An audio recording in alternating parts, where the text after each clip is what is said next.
Hi, I'm Linda and I'm from Salty Seattle, and today we're gonna make some crazy colored pasta creations.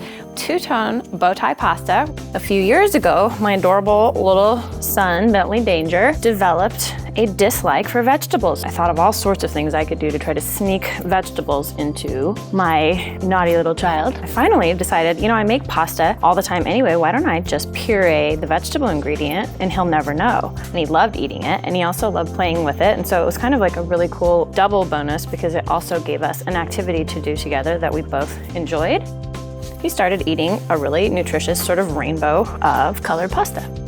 Pasta dough should be forgiving and fun, and you should never feel like you ruined something just because you maybe got a ratio a little bit off. If you accidentally did add too much flour to something, the offshoot of that is to either add a little tiny bit more egg into it or even just a teaspoon of water. The first time I made pasta, I was probably 3 or 4 years old, and it was with my grandparents.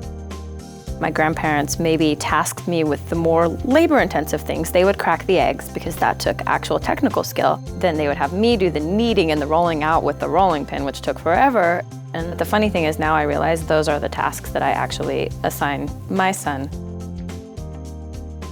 Bentley makes pasta with me all the time.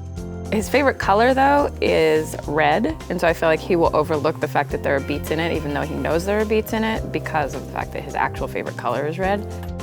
We've transcended the vegetable in the pasta, and he really does think about it based on what he likes color-wise, which I think is where you want to be with this stuff. You're drawn to color? Great. Like, all these colors are made from fantastic things that are good for you. If you have a pasta machine, fantastic, use it. If you don't have a pasta machine, don't let that intimidate you. You can absolutely just use a rolling pin and roll it out by hand and make it a fun day among friends or family.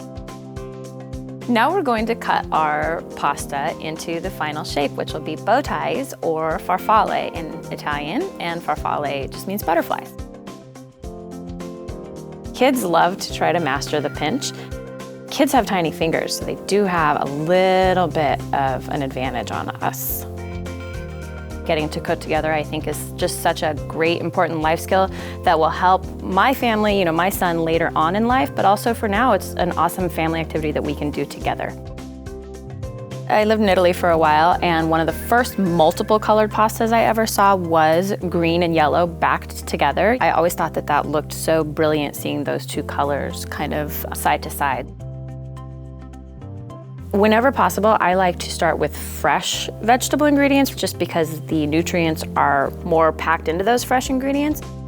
The longer you boil the pasta, the more you're actually gonna boil out the nutrients in the pasta, and so that's why I like to roll it on the relatively thin side, and I try to keep my boils under 2 minutes. When I was able to get my son involved, it was just brought such a joy to me in the fact that we were able to do it together. But I think for him, it's a confidence builder, and it's something that later in life he's always going to cherish and always going to appreciate. I love nothing more than when he brings a group of his 9-year-old boy friends over and they all want to jump in the kitchen and cook together.